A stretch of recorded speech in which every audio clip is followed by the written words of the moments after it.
Did you take animals to the county fair? Yes. What animals did you take? We had cattle and pigs. And one year I showed a turkey.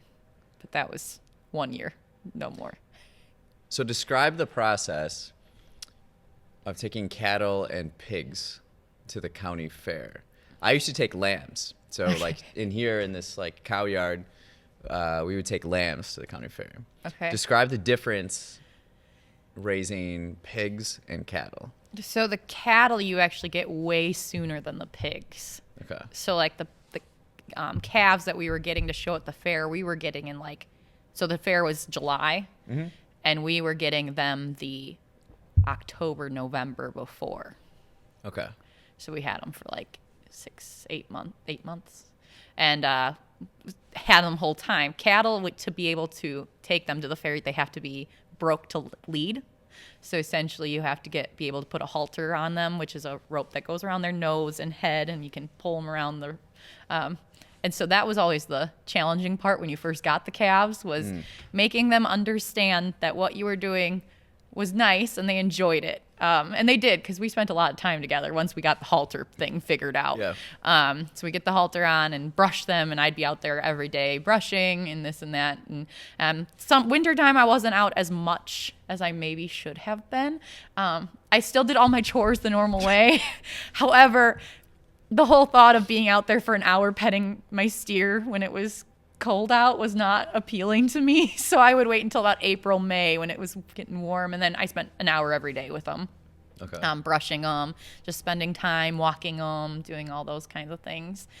On the flip side, pigs, those are probably closer to lambs, quite honestly. We were getting the pigs about March, April. Okay. I'd say March closer. And then we would have them for a shorter amount of time.